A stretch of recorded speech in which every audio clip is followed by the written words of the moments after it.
course of discussing movies, the host will spoil plots. You've been warned.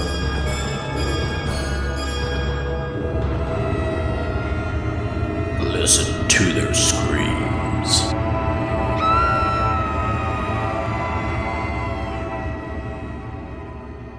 Greetings, ghouls and creeps, and welcome to Listen to Their Screams, a horror podcast that feels like you're chatting with friends. I'm one of your friends, Dave. We're joined as always by our other friend, Ike. Ike, how are you? Hey, not doing too bad, just living the dream, drinking some coffee, doing the do. Yeah, me too. Well, let's get into this. There's lots of stuff to go over today on this episode, including our review coming up towards the end of the show, where we are reviewing the movie Push, which is available now on Shudder. Before we get there, though, Ike, did you watch anything else this week? Yeah, I watched a couple movies actually. Let's see, so I went ahead and watched the original Stepfather. I know we kind of talked about Oh, that. yeah. What'd you think of that? It was pretty good. The original Stepfather was pretty decent. I can definitely see the I guess the what's the word? The inspiration for like the remake, and they had a lot of subtle nods. So because watched the original and I watched the remake, so the original there's like certain lines like he talks about how maybe he's talking about how that family died and he's like maybe they disappointed him or something like that, and Hmm. they reused that line in the remake. So it was kind of cool to see that. But no, the OG Stepfather was pretty decent. I did try and watch the second one, the Stepfather 2, and I could not get Yeah. into it. No. It's I'm not even sure if I've ever watched it or not or got all the way through. It's Terry O'Quinn's not in that one, I don't think, is he? I They don't think so. I I think they're think they tried to recasting do the it. whatever the plastic surgery route or whatever it is, or disguise or something to mask why he's not in it. But yeah, not any good. No, but other than that, I did watch a movie called "Be My Cat," a film for Anne. Um, so this movie is really weird. It's like a low budget movie, but it's about a guy in like a foreign country who is like obsessed with Anne Hathaway, and he wrote a script for a movie called "Be My Cat" because she played Catwoman, Yeah. and and basically he goes like on this like schizophrenic rampage where like he thinks that like he's gonna make a movie with Anne Hathaway and this that and the other, but obviously Anne Hathaway's not going to do that, and it's honestly it's super weird. It is very hard to explain, but it was really good. It was a very strange movie, but he like starts killing people because of his obsession with Anne Hathaway. And so it was very interesting to say the least. Yes. It Um, sounds like it. yeah, I got the recommendation from TikTok weirdly enough, and I was like, okay, I'll get a shot. But other than that, I watched one other movie and then I'm done. I watched a movie called Leave the World Behind. Um, so it's honestly not a super scary movie, but it's like an end of the world type movie. But it has like a really good cast, and I really don't know how I didn't hear about it before. Um, I think it might be on coming to Netflix or it might be on Netflix, but it has like Julia Roberts, Ethan Hawke, it has Kevin Bacon in it, and then Mahershala Ali, the guy who was going to play Blade before they like canceled the Blade movie or whatever. Hmm. Um, but yeah, no, that was it was a really good movie and it was very suspenseful. I don't know if it's quite horror, but it was pretty decent for like an end of the world type movie. All right. So that's it then, huh? I think so. That's a wide variety. All right, let's see. What did I watch? I finished my all my Maniac Cop rewatches. I watched two and three. Maniac Cop. And then yeah, and then I watched I Know What You Did Last Summer and I Still Know What You Did Last Summer. Watched those two. There is a third one. I've not watched it yet.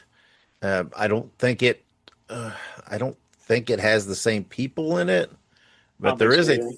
third movie considered in it. So I'll watch that too uh, before the new one, which we'll talk about a little bit here in a little just a bit.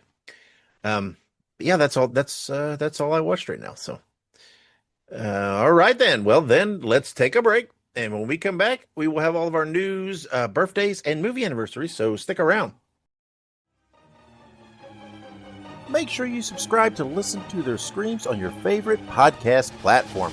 Also, make sure you look us up on social media. We're on Facebook, Twitter, Instagram, Letterboxd, TikTok, and Slasher. All you have to do is look up Listen to Screams. That is Listen, the number 2 in Screams, and you can find us there. Also, make sure you go and buy yourself a Listen to Their Screams t-shirt. You can find all of our shirts at tinyurl.com/Screams Shirts.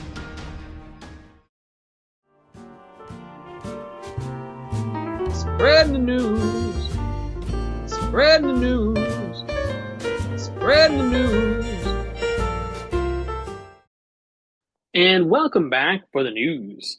All right, we're going to go ahead and jump in here. We got Robert Englund is finally getting a star on the Hollywood Walk of Fame on no better day than Halloween Day. This is obviously exciting. Obviously the Hollywood Walk of Fame and the stars and all that. It's not like super, it's not a difficult thing to become involved with, from what I understand. I think it's more of like you have to do like paperwork and you have to pay for it and stuff like that. So I don't really know the whole process, but it is uncommon to see some people like Robert Englund on there. I feel like you don't really see him or people in his genre on the Walk of Fame, other than like Jamie Lee Curtis. Yeah, yeah. I mean, there's obviously a few, but yeah, you have to get to a certain level. It feels kind of odd to me that it's taken this long for him to get on there, but that's okay. It's cool. Nice, good proper day to do it on, and should be fun. Absolutely. Can't beat Halloween Day, but very good. So congratulations to old Robbie Boy, and hopefully there'll be some videos of it somewhere. But very good. Moving on to Megan 2.0 Unrated is now available to rent and own digitally. It features enhanced kills, deleted scenes, and more carnage than seen in the theatrical version. So they did this with the first Megan, so I was kind of expecting that they would do it with the second. Um, I, if I'm trying to remember correctly, I think the first Megan, it didn't have a whole lot of changes. I think it was only a couple of Yeah, scenes that they modified slightly. yeah. Um, Seems I remember we watched it and we're like, wow, that didn't seem like much added. Um, so I don't. Yeah, that no, was. I think it was really only like two or three scenes that were modified to like get the PG-13 rating. So it seems like it was pretty low key in terms of like the violence and stuff to begin with. So now the second movie, I could see maybe where they could have a couple other areas where it could get a little funky. So um, yeah, I think we'll just have to kind of see what it is that they're going to add back into it. But yeah, I'm excited. I'll watch it. No doubt. Yeah, yeah. I'm actually hoping they add in quite a bit, maybe greatly improve the movie. I was not a huge fan. You can listen to our review in the archives. But one of the things I complained about is it didn't feel like, or there wasn't a lot, it needed a little more. So uh, hopefully some of that gets added back in. I do believe there were some statements put out. I think they kind of saw that they screwed up with what they did and what their direction was. They thought they could do it and realized now, obviously, in retrospect, that maybe didn't work as well as what they thought. So it is what it is. Hopefully, the unrated will improve it. There are, several movies that I've seen, unrated or uncut versions of that have kind of greatly improved it for me. So I'm hoping this is one of them. Yeah, absolutely. But like you said, our review wasn't quite the positive spin on what we thought it was going to be. So, like you No. said, hopefully this will give us some redemption. And this isn't to say that it was a horrible movie by any metric. It was just, I think for us, it was more of just a, hey, they definitely could have done quite literally anything else than this. And Yeah. but that's not there.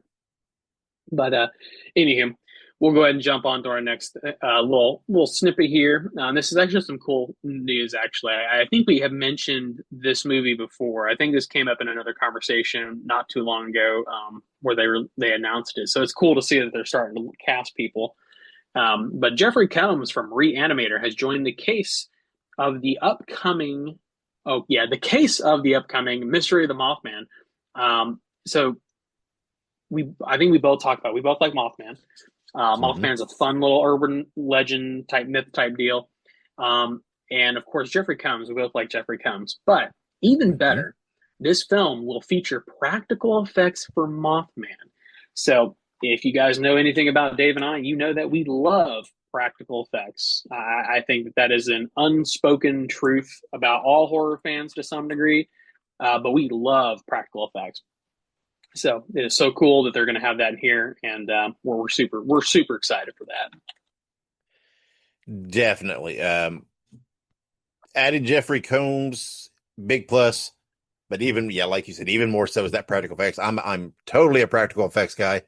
I think it just if you do it right, it just looks better. CGI is obviously very, very advanced. It's come a long, long way, but it's still, unless you've got this unbelievable budget, it's Right. still sometimes a little hokey. And I'm not meaning any disrespect, but I don't believe Mystery of the Mothman would have the kind of budget to get, Marvel type CGI effects. So good call on the practical effects. Yeah. No. No. Absolutely. I think that that's a very. I mean, yeah. I highly doubt because you look at these movies and stuff like that, and you look at these low budget films.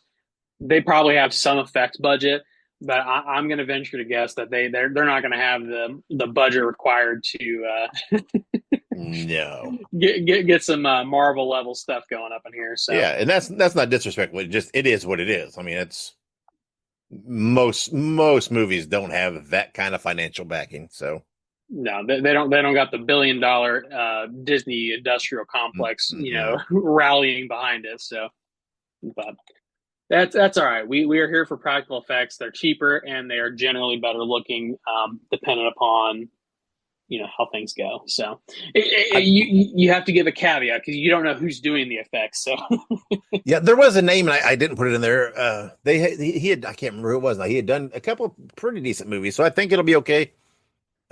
As a general rule, obviously not always, but as a general rule, I'd rather watch a movie with a little bit lower budget and practical effects than a movie with a bigger budget and CGI as far as horror goes. yeah, absolutely. So, So good stuff. We'll have to check out that as we get some more information about Mystery of the Mothman. I'm hopeful that we'll get a release date pretty soon, especially if they're starting to cast people. I'm sure that there are at least something in the work. But very good. We're going to go ahead and jump now to it is official that Art the Clown will be featured in Terrifier Haunted House at the Halloween Horror Nights 2025. Um, so this had been long speculated. I kind of went on a little bit of a rabbit hole. There are people who have been like, you know, we're looking through like merchandise and like these announcement posters for Halloween Horror Nights, and like some very keen-eyed people have been like spotting things in like the background of like pictures, and basically they're like sleuthing, trying to figure out like who's going to be the next Halloween Horror Nights. And someone somewhere put together like the background of like the Terrifier, like the ride from the Terrifier 2 that's called Terrifier. yeah. That ride is in some of the merch, but it's like cut off. And so like people are like, oh, this has to be it. This has to be it. And I mean, they were right, but it's crazy how keen eyed some people are. But as mentioned on one of our last episodes, I'm actually going to be going to Horror Nights this year. So I'm really excited that there's going to be a Terrifier house or haunt or whatever they call them there. So I'm super stoked. Yeah, definitely. I mean, this is a big pickup, right? I mean, they always have big name stuff, but this is obviously a very, very cool one. Um, and yeah, there's a whole online presence of people that are just avid about the Halloween Horror Nights, and they are constantly, looking up stuff and speculating and doing. I mean, it's so, but they were spot on this one, and should be cool. It should be pretty terrifying. I see what you did That's right. there. All right, very good. Enough of the cheese. We're going to jump down to Aladdin. We'll be joining the public domain horror genre with a two-part film adaptation. I can already hear, Monica's skin crawling Oh in yeah. the next room, just hearing that in the force, So Yes. we're getting two. It's going to be a two-parter, and it's going to be Aladdin and Aladdin's Revenge. So this is a 2026 release. Do you know if they're releasing both of them next year, or is it just going to be one part and then the other part in the next year or something? I, I don't know. It just said 2026, so I'm not sure. I don't know. I don't know if that means the first movie. I don't know if that means both.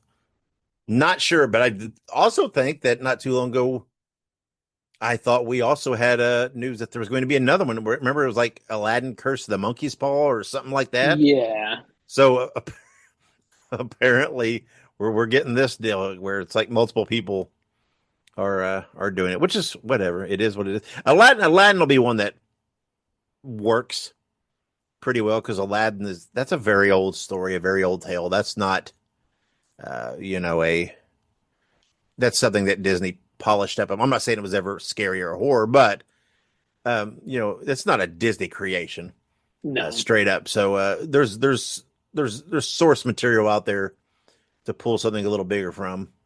So I really think this one will work well. yeah, I think so too. I think the original story is called like Arabian Nights or something like that, wasn't it? Yeah, I something I'm not. Yeah, I don't know. But I think you're right. It's not an original Disney IP. It's not like Frozen or something like that. Um, it's just how they it's not like something that they were just like, okay, yeah, but it was something that they kind of transformed into something else, kind of like what they did with Moana. Moana is like an actual like legend from the Maori people, so and stuff like that. So, but yeah, I'm Yeah, excited. I think it'll work. Similar to how some of the other public domain stuff works. It just works. yeah. And don't get me wrong, right? I love Disney, right? I like I like Disney stuff. I think it's especially older Disney stuff. But people that everybody needs to understand Disney. Most of I don't know if I'll say most. A good chunk of Disney stuff is not Disney creation. It's No, Disney adaptation. So a lot of what Disney did is very cleaned up, you know, kind of spooky, scary stuff. So, um, like this with the Aladdin and whatever, people that no one you can't say they're doing an adaptation of Disney because that's not what it is. It's it's a different adaptation of Aladdin. So, um, but and I get it. I do understand, right? Disney, that is the definitive, most known Aladdin. I love that movie. Don't get me wrong. Um, but that doesn't mean somebody else can't do something. that's right. Again, I hear Monica rolling. I hear her. She's writhing in Mhm. pain at the five. Somebody bastardizing poor Aladdin. Um, Yep. but I I'm think she'll do sure there well. will be statements about Robin Williams rolling in his grave and everything else. And I don't know. All I got to say is I think Robin Williams would dig it. I think But he would. I think he'd find it fun. yeah, what do But I know? but anywho, that's Don't good ask stuff. Monica. No, yeah, don't ask her. Don't ask her opinion on that. And she'll tell you, Mm. that's for sure. But very good. So cool stuff. We'll look out for some more Aladdin news in the future. But until then, Creeping Death is now available on Blu-ray, featuring director's commentary with friend of the show Matt Sampier, and it has a making of, featurette, deleted scenes, bloopers, and more. That's really cool. Obviously, I think again, Dave and I have talked about this before. We are huge fans of um, behind the scenes stuff. We're huge fans of like bonus features and just the whole concept of special features on DVDs and stuff like that. So that's just a super. I mean, that's just something we're really into. And I remember when they released like the Terrifier movies, they did that too. They put some bonus features on them, and we even have commented that sometimes these movies they don't do bonus features anymore. It's a thing in the past. So Mhm. it's cool to see that we still have people doing this, and you know keeping that Yep. tradition alive, if you will. Yep. And I definitely enjoy Creeping Death. I think it's a movie that I would very much like to have a physical copy of. Just to have, not only for the special features, but that just adds to it. But yeah, and if anybody's interested, obviously I highly recommend going and giving it a watch. But you can also check out our review of the movie in the archives, plus our interview with Matt. Those are both out there for your listening pleasure. Yep, absolutely. Good old Matty boy. Hope he's doing all right. But very good. Our last little bit of news here before we jump to birthdays. Wednesday, season two, part one will debut on Netflix on August 6th. So I am excited for this, but I do have to say that I don't like the whole part one, part twos that they do. I miss when Netflix would just drop the whole motherfucker on there and just be like, boom, you're good. Um, but yeah, that definitely seems to be a thing of the past. I feel like they are really trying to be like cable and drop it weekly, monthly, bi-monthly, whatever the fuck. So it is what it is. I'll watch it. I like the first season, but I will definitely wait until all of it is out so I can watch it all in one shot. Yeah, it's I don't know. I think a lot of it has to do with that social media engagement, I think, and trying to prolong, the being in the public eye. I don't know, whatever it is, but whatever. It's still looking forward to it and can't wait to see it. Absolutely. So good stuff. We'll go ahead and jump now to some upcoming birthdays. Got some big ones. Yeah, we got some big ones. There's a few in here that I'm like, oh wow. So first things first, July 17th, 1950, we have PJ Soles in her role as Linda in Halloween, Norma and Carrie, and of course Riff Randall in the Ramones Rock and Roll High School. That last one is a special one for Dave because he is a huge Ramones fan. Show is. But yeah, obviously she's great in Halloween. I feel like that's probably one of her most iconic roles.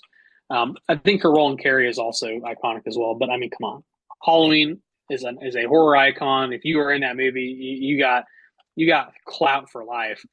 But PJ Souls is great, and yeah, I love her in that movie. Me too. I like very big fan of PJ Souls and everything she does and everything. So yeah, I don't think she's doing any acting anymore really, but she is very very active out there in the convention circuit. I was gonna say I feel like I've looked up her IMDb at least in the last little bit, and like you said, I don't see a lot of acting credits, but I do see people online posting like pictures of her at you know events and conventions, and Yeah, I mean she's we out kind there a of talk. lot. Well, I mean we kind of talk about it a lot with like a lot of the other actors and stuff in the similar position, and I feel like a lot of these actors who kind of like act in like one big horror movie and then they kind of like I don't want to say they stop acting, but they kind of stop acting. They get really active in the convention circuits, and it's really cool to see. Yeah, I mean, who the hell doesn't want their picture with PJ Souls? I do. Um, you know, I would. She's definitely up there on that list of people that I'd love to meet at a convention. Plus, Absolutely. plus one of my dream interviews. I'd love to interview her. I'd definitely talk Halloween, but also talk Ramones. Uh, that movie's so cheesy, but it's so fun and she's so damn good in it. And it's a fun movie. Very cheesy, but I love her in it. Well, if there's anything I can tell you here is that Dave and I like our movies like we like our pizza, extra Hmm. cheesy. That's right.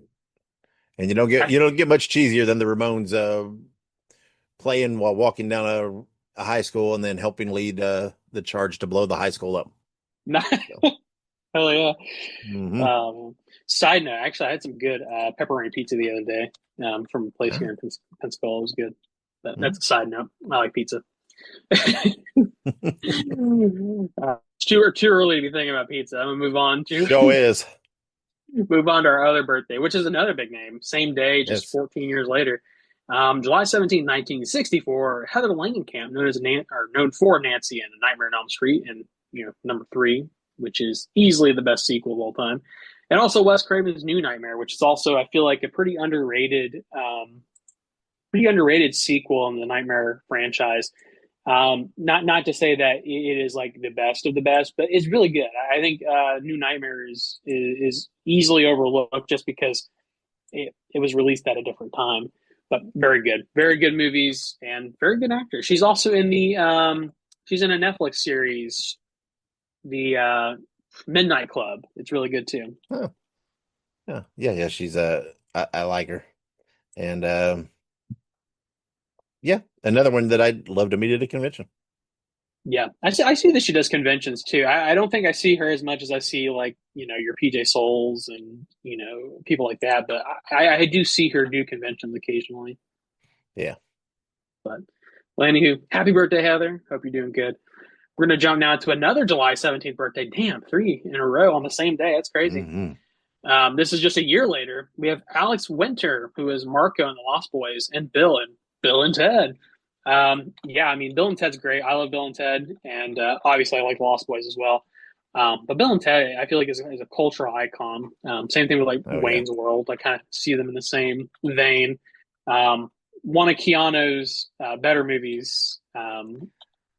I don't dislike Keanu Reeves, but I do think that he does have a very unique personality that requires very specific movies for him to thrive in. Yeah.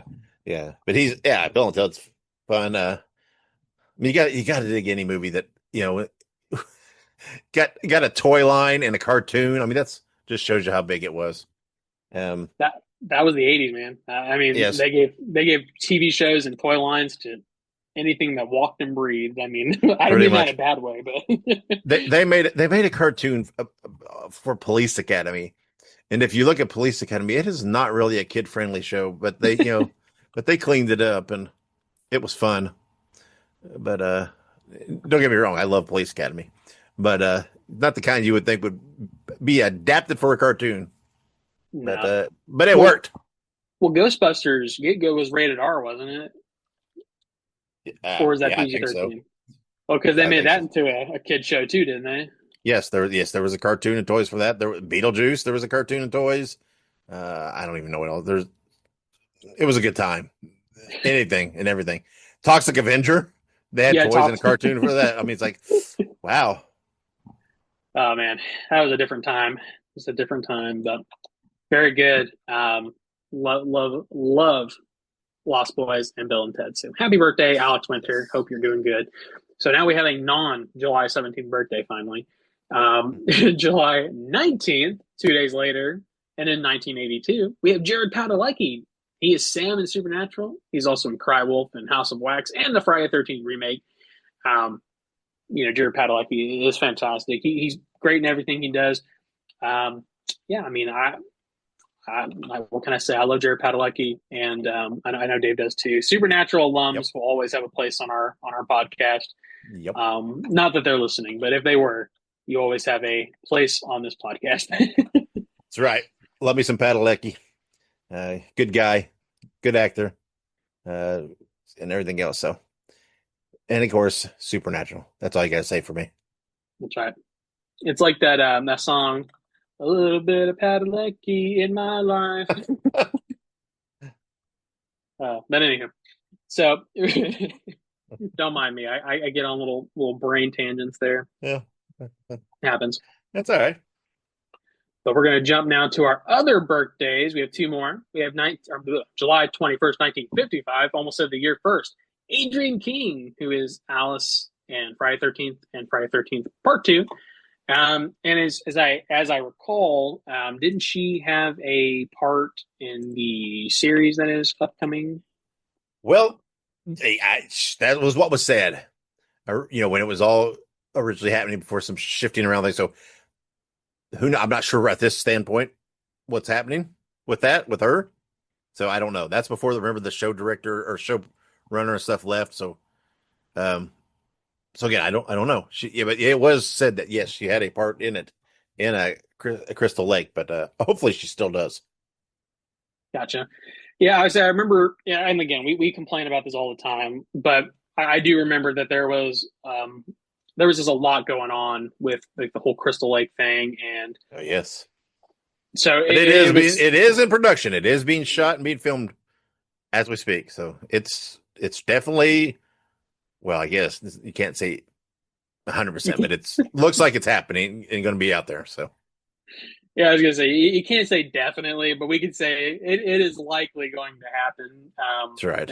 Assuming nothing else terrible happens. That's right. You can't say definitely. I'm talking to you, who is it, Warner Brothers, with the damn Batgirl movie that you're sitting on that you won't put out there so I can see me some more Keaton Batman.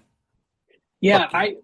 I don't understand that, and obviously not to get off on a tangent, but I just never understood that. Why hold on to the movie if you know what I mean? Like just release it. I mean, what's it going to hurt at this point? I know that I don't. James Gunn, he's revamping the DC universe and whatnot. That's great, but like just release the damn movie. Who cares at this point?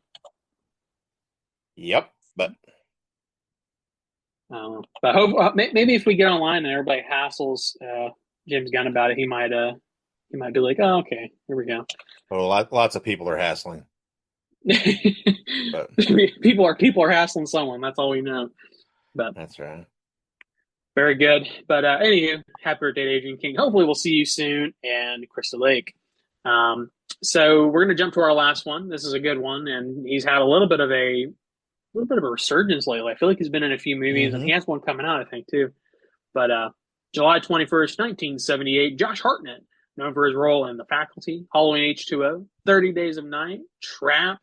And he's been in a couple other things I think that are getting ready to come out, which is exciting as well. Yeah. Always liked him, right? Because again, I have a very soft spot for Halloween H2O. I think it's very underappreciated. Um, and he was good in it with the kind of an awkward haircut, but we'll let that slide. And I think it was supposed to try to make him look a little younger or something. I don't know. Anyway, but then it's like, yeah, he's like there for a while. I mean, maybe he was doing some stuff. I just wasn't seeing him. But I mean, damn, Trap was pretty good, pretty fun. He was great in it. So yeah, I'm glad he's still out there doing his thing. And we've talked about The Faculty, how we think it's a very underappreciated movie. And yeah, and 30 Days a Night, we've talked about that, how we like it. So that's Yeah, that's some pretty good movies, just those right there, and that's not counting all the other stuff he's done. yeah, absolutely. I was gonna say I think we talked about The Faculty. What's one of those other ones that we always talk about? It happens to come up in conversation, but yeah, I love The Faculty. I hope they remake that sometime. They could do like a requel and you know have some people from the original come back. That'd be pretty cool. But all right, that does it for all of the birthdays. We have a bunch of anniversaries, so we'll try and rock through these. But we're going to start with July 17th, 2002, Eight-Legged Freaks. I love Eight-Legged Freaks. That's a good, fun little horror comedy, starring David Arquette, which is always a good time. Old David Arquette does just lots of fun stuff, and I love it. But yeah, I love Eight-Legged Freaks. I think we actually talked about bug movies at some point in like the recent history of the show, and we did a top three. And yeah, I loved Eight-Legged Freaks, still do. So love that movie. Yeah, it's a fun movie and everything else. I put it on here for you mainly because I know you really like it. I will always to me I hear Eight Legged Freaks. I always think of video stores because it was such a big video release when it came out, and it's like it had this big. There was tons of them and stuff. So I don't know. I always get sentimental for the video store days, and if you can listen, you can hear that sad violin music playing because I miss those days. Yeah, it was just a different time, and I think yeah, video stores were just are a thing of the past now, unfortunately. And I get it. Again, we've talked, that streaming services are very, it's a similar concept sometimes, right? You can scroll through and discover something just like you could walking through a video store. But I'm always I'm always a physical kind of guy, right? Just like with books too. I like to have it in my hand and be able to look at it and see that cover art. And, I miss that stuff. And, just going in and walking around and just having renting something just based on the cover art alone. And, stuff like that. Those are fun. Yeah, absolutely. I 100% agree. I have some very fond memories growing up of going to Hollywood Video mostly. and because there's one in pretty close to where my grandma lived, and we would go get movies. I would get me some of those cookie dough bite candies. Those are fucking bomb, dude. I love those so much. But yeah, I get those candies. We get a movie, take it home, make some popcorn, and have a good time. Those were the days. But Oh yeah, simpler times. Seems simpler. I don't know. Maybe they weren't. I think it's all. I but think it's all just context. I don't. it is. I don't know if times were ever simpler per se.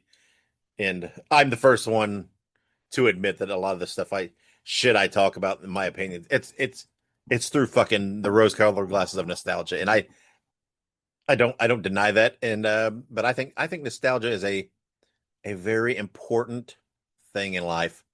Um, and I like it because there's something about nostalgia.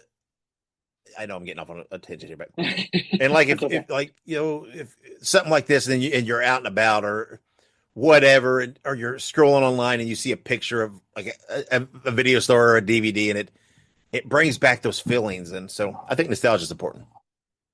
No, absolutely. I think nostalgia is a huge driving factor in just the industry that we talk about. You know what I mean? Nostalgia is huge in terms of like, what movies get made and what movies get remade. So there's no harm in nostalgia. It's a very useful tool, and it is also just fun to reminisce. So Yep. good stuff. But all right, we're gonna move on to our next one, which is July 18th, 1980, Prom Night. Prom Night's another classic, from days of old. It had a remake, and the original is really good. The remake's good too in its own way, but I gotta say, I think the original has a Jamie Lee Curtis in it, right? Hmm. So I think I have to say that I like that one better, just because I do think Jamie Lee Curtis is a very good actress, generally speaking. And I think that she was really great in that movie. So yeah, I'd say that's a better movie than the OG. I uh, I would agree. You know me, I'm typically a original version kind of guy, and definitely am with Prom Night. So Yeah, you don't gotta question Dave on that. He's like, hey, the original, I'm in. yep, yep. But very good. We're going to jump to July 18th, about 34 years later. The Purge Anarchy. It's that time of year. All the Purge movies start jumping up. They have a Yeah, pretty decent we're, history. we're still talking Purge. Yeah, I feel like all of them came out in July, clearly, and yeah, Anarchy is the second film because it's Purge, Purge Anarchy, Purge Election Year, First Purge, Forever Purge, and then I think that's all of them. I think there's only five of them. But yeah, this one's the second one. I think this one's probably this one's my favorite outside of the original, because sometimes when you start ranking these movies, you can't really rank the original movie. So I would say that the second one probably is my favorite movie, because obviously I'm going to say the first one every time, but no, the second one's really good too. Yeah, I think so too. Again, I'm not gonna talk about long. We've talked a lot about Purge movies lately, but I think they're all fun in their own right and varying degrees, like any series. But yeah, it just feels like there's been 50 of them. We just every week, which like feels like we have a bunch of them. But I know that's not true, but that's what it feels like. Yeah, no, I agree, but good stuff. So we're going to move on to our other anniversaries. We got a bunch here. July 19th, 1985, Day of the Dead. Day of the Dead's great. It is the sequel to Dawn of the Dead. Um, it's just a great movie. The original's great. They're in a bunker. It has some really great visuals, and it's probably one of the better zombie movies of the time. Some can get a little hokey, but I feel like this one had the right spirit for a zombie movie. Yeah, I mean, I love Day of the Dead. I just, it's fun. It's great. Yeah, I love it.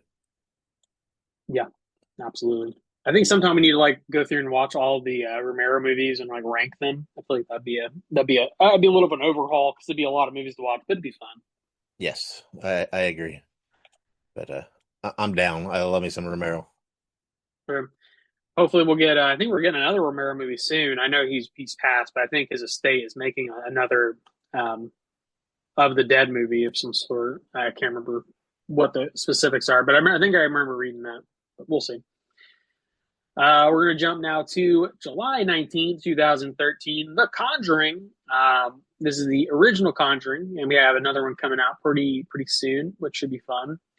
But the original Conjuring is great. It has, some of the best, possession type stuff and some of the best, just themes and everything else that you can see in these types of paranormal movies. And it really, to me, is one of the better, ghost possession movies of the modern day. These movies are a dime a dozen these days, but The Conjuring stands out for sure. Yeah, I think so too. And it's uh very weird. It does feel like it's been 12 years. I No, don't it know. It doesn't. just that just I don't know. It's so wild, but maybe it's because yeah, like you said, we've had several of them since. It just, but yeah, I mean, I love The Conjuring. Again, it's kind of that same concept, right? I like them all in varying degrees, but the first one is special. Yeah, no, absolutely. And like you said, the OG it always sticks out because, like you said, it was the first, and it has that special place in sort of this, cinema zeitgeist. And yeah, it's great, and I'm super excited. I can't remember what another one's called. It's like Last Rites, I think is the Last last one's rides, called. yeah. Hmm. Yeah, and the trailer for it looks good, so I'm super excited, Yeah, and I think that's coming out in the nearest future, isn't it? I think so. Yeah, So not too far. not too far, not too much, but we're gonna jump now to our next movie anniversary. We have three more. Okay. Whew, bunch of them. I know. July 22nd, 1977, we have The Hills Have Eyes. I do like the original Hills Have Eyes. Uh, you know, it's one of those movies that was definitely a product of its time. And it's good. But I don't know. I feel like I've watched the remake too, and I don't like the remake as much. The original is definitely better than the remake. But yeah, I mean, uh, these types of movies aren't my super favorite. The Hills Have Eyes is just kind of all right to me. I do like some of the stuff, like some of the effects and stuff that they have in that. And this was in the day and age where they would. I don't mean this way it's gonna sound. They would hire people who were kind of odd looking to play characters. And they hired that one guy, the really tall dude. He's like in all these movies now. I can't remember what his name is. Um, I don't know. I don't remember his name, but yeah, I mean, I like The Hills Have Eyes, but it's again, yeah, it's not one of my favorite movies all day, but it's a good movie. It's just, yeah, not my, like you said, kind of not my go-to type, but I do understand why some people really like it though. So the guy's name is Michael Berryman. He's got Yeah, like yeah, that's it. he got an odd look to him, but he kind of plays that character really Yeah, well. So I he think was in we all those.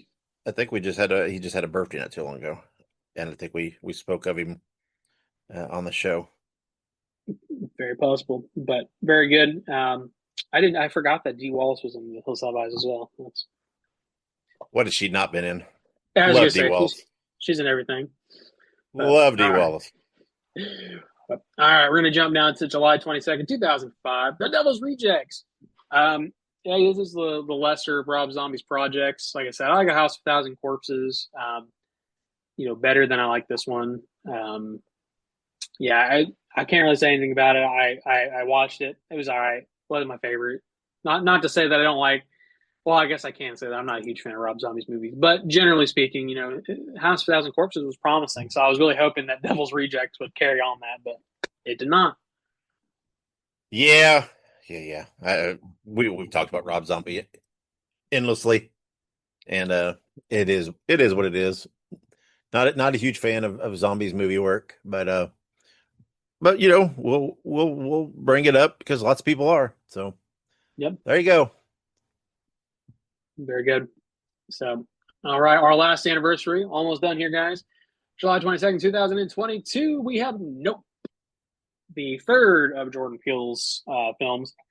Jordan Peele, he has just a pretty interesting, list of films that he's been a part of, and I just feel like he just keeps adding more to his repertoire. And Nope was a great movie. It was very interesting, very unique.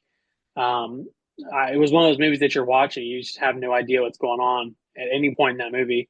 And it's great. So love to see it. If you haven't seen Nope, it's very highly recommended. It is. I think that for me, Us and um, what's the other one called? Get Out are I think Mhm. those are better films than Nope. Um, but I think the Nope is still a good movie nonetheless. Yeah, me too. I enjoy all of his movies, and I think he's got another he's working on, or is not too far out. So I'm looking forward to that. But yeah, I mean, I advise anybody to watch his movies because they're very enjoyable, at least to me. Yeah, absolutely. Me too. But very good. So we're done with our upcoming movie anniversaries. We're going to jump now to our one upcoming release. That's an important one, of course. I Know What You Did Last Summer is coming to theaters on July 18th and is described as a group of friends are terrorized by a stalker who knows about a gruesome incident from their past. We will be reviewing this movie next episode. So yeah, I mean, we've kind of been mentioning it a little bit over time, and this is definitely been on the books for a while. We were excited when this got first announced, so we're obviously excited to see it now. But obviously, I Know What You Did Last Summer has a few movies before it. We know that some of the characters are returning, such as Freddie Prinze Jr.'s character, and then the other girl's character. I cannot remember her name right now for some reason. Um, so it's cool to see that they're kind of doing the Scream effect, doing sort of a requel, bringing in some of the legacy cast, and hopefully the movie's good. I'm hopeful. Yeah, me too. I think I'll enjoy it, probably no matter what. But we'll see. It's you never know with these things how they're going to work. But I am very very excited to see it. So. Yeah, absolutely. But all right, that does it for our news, birthdays, anniversaries, and releases. We're going to take a quick break, and when we come back, we will have our official review of Push. Stick around. Hey, Bruiser buddies, I want you to listen to Wrestling Nostalgia with Dave Dynasty. Every week, he has the roughest and toughest interviews in the podcast world today, with the best guests you could ask for. There's no bums on this show. Let Dave Dynasty be your podcasting tag team partner and listen to Wrestling Nostalgia while drinking beer, smoking cigars, and busting heads. Just look it up on your favorite podcast platform and subscribe today, cause the Bruiser said so.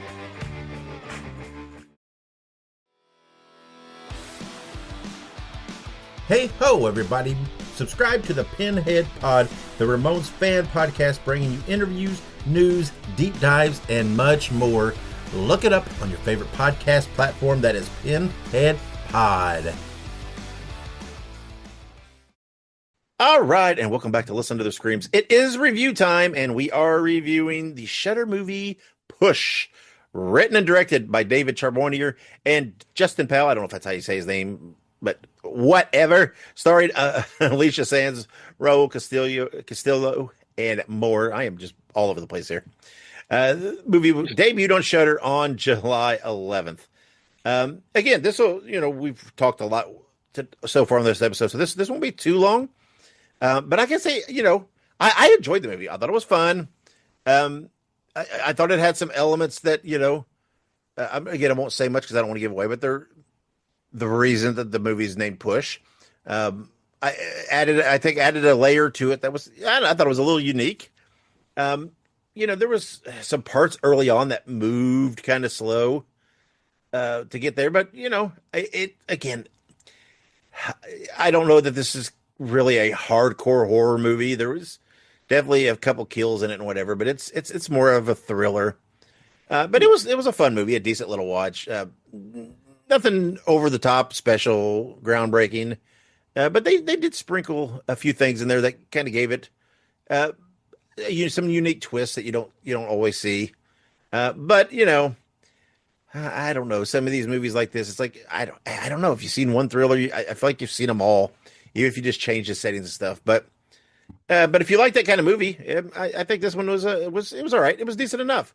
If you're into that, I think it's worth a watch for you. So, but I don't know that I would hardcore call this a horror movie. But there were some tense parts.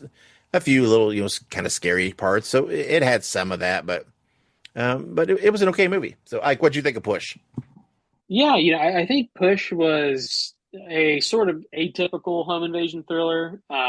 What I mean by atypical is that it did not follow the conventional, home invasion trope of, hey, this is my house, you're invading my house. The movie, and these are not spoilers, these are part of like the description of the movie. This person is a realtor and she is showing the house, and somebody shows up, they act a little weird, they leave, but then they come back and start doing bad stuff. Um, and towards the end of the movie, we do get a little bit of a explanation as to why they came back and why they were there and stuff. But generally speaking, though, like this kind of this does divert from the original trope. This isn't like a standard home invasion movie. This is a sort of twist on that, which it's just I think I can see where they were trying to go with it. And I'm not going to say that I dislike the movie, but I do think that the movie was just kind of standard. You know what I mean? It was kind of just your standard home invasion, and they were trying to make it different. But I don't think that they changed enough about the trope or the formula of a home invasion thriller to make it anything particularly unique. I think that this movie did struggle in the beginning. You kind of mentioned it. It had a little bit of a slow build. I think that they were putting way more exposition into a movie like this than they really needed to. I feel like they probably could have cut it by half, and it would have been equally the same. It would have had the same outcome. I think having the extra information that they provided up to that point, and having the extra like scenery shots and having the extra B-roll and all that other stuff didn't really do anything to add to the film. If anything, it made the movie kind of drag a little bit. But and that's not to say that the movie having exposition is necessarily a bad thing. It's just that sometimes having too much is a bad thing. And in this case, I think that's a case of having too much is a bad thing. I will add that I think that, like you said, this is not a straight horror movie. I think that this definitely leans more into the thriller suspense genre than it does pure horror. But I think that had they changed a few things, that probably could have been a really, really good horror movie. I think that they could have made it legitimate horror. They could have gone down that path. And perhaps that was just not the director's preferred, path in terms of the film and the making of the film. But in any case, movie was good. Nothing groundbreaking, nothing super genre defining or redefining. It was a standard horror, thriller, suspense, home invasion-esque movie, and it hit all the major points of a home invasion movie, and just kind of left me wanting a little more, though. I'll say that. It left me wanting just a little bit more. Yeah, I agree. And again, I like you said, I think they definitely could have trimmed the movie down. I get why they were trying to give some of the backstory. I get what in the course of the movie what they were trying to do, but I think they made the point pretty quickly. But then it's just like they felt like they had to make it a few more times. They were trying to establish a, I don't know what you want to call it, a character quality to the main character, which would try to establish something. Anyway, I get the point, but yeah, they drove it into the ground too much. And there was a couple things that were in that backstory that I thought, no, I don't even know if that's needed per se. It just seems like a little much, but it is what it is. Again, this is your standard movie of this type, and while they're okay, they're just, I don't know, they're not my thing. I'm kind of just burnt out on seeing these kind of movies, and because there's so many of them are coming out, so many of them they're calling horror, and it's just it's getting a bit exhausting. But so let's rate this thing, Ike. I don't know what to say about it. Again, it's an okay movie. It's not like it's a bad watch. It's not like one of those movies that you regret watching.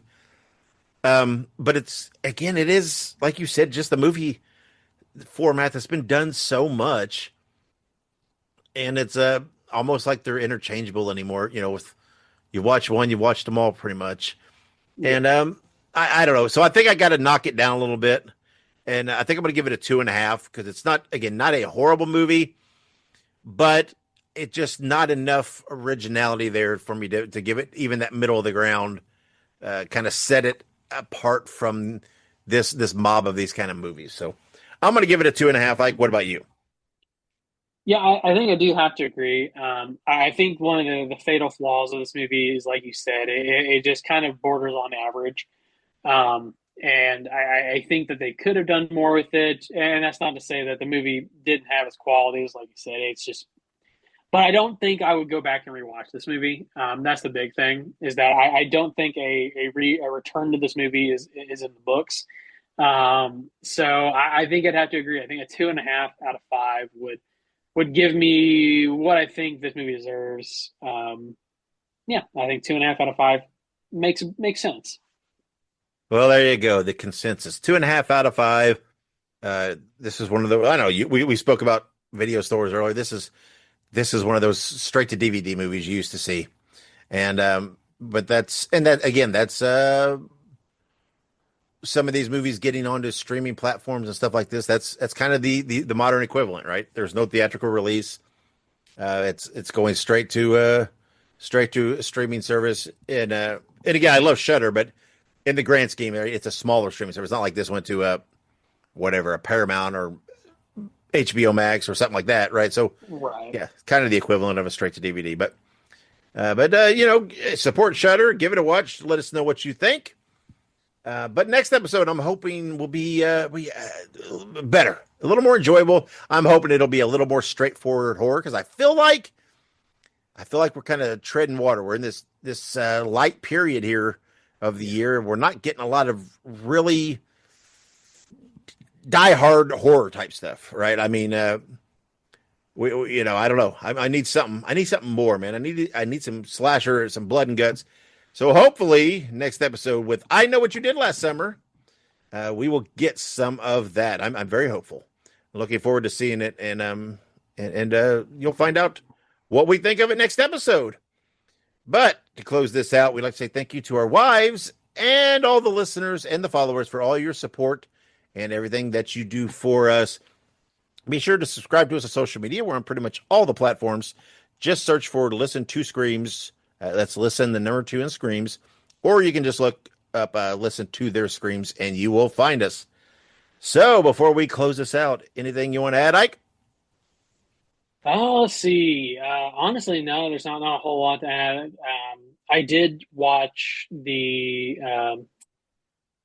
Superman over the weekend. Um, I went on Sunday, and our theater had a very very early showing at like 9:30 in the morning. So we went and saw it in IMAX, and it was fantastic. I'm not going to give any spoilers. I don't think Dave's seen it yet. No. But just to suffice to say is that I love Superman. I love, you know, all the other Supermans. I love Christopher Reeves. I love, Brandon Routh to an extent. I love Henry Cavill, but David Corenswet is by and far probably the most comics accurate, true to form version of Superman that has ever graced the screen. And I legitimately give that movie a 5 out of 5 if anybody is considering going to watch it. Yeah, I think hopefully I'm actually thinking we're gonna go see it tomorrow. Nice. As we're recording this, I'm hoping we have one of our cats is well, he's getting the whatever you call it, The old the snipperoo. the snip, and where we're taking him is in a bigger town, like 40 minutes away. We're taking him there, and but it's like an all day thing, right? We have to drop him off like really early, and he's got to be there until like 3 or 4 or whatever, because after he's done, they want to keep an eye on him and stuff. So we got like a whole day to burn, and we're going to go to some of our favorite shops and record stores and bookstores and stuff like that. But I still think we're going to have time. We're going to try, I think, to watch it while we're there, and that's kind of the plan. There's a couple of really nice theaters there that have the recliners and all the good shit, and I'm really hoping to, if we get to go see it, I'm kind of really hoping that I get to score one of the crypto popcorn buckets Ooh. because it's very, very cute. And I really want one. So we'll see. I don't know if there'll be any left at this stage of the game, but we'll see. I'm hopeful. But yeah, okay then. There we go. Kind of a tangent on Superman. But so all right, that's it for this episode. Again, next episode we will be reviewing the movie I Know What You Did Last Summer, which will be out within a couple of days of this episode releasing. So everybody go watch that and support it.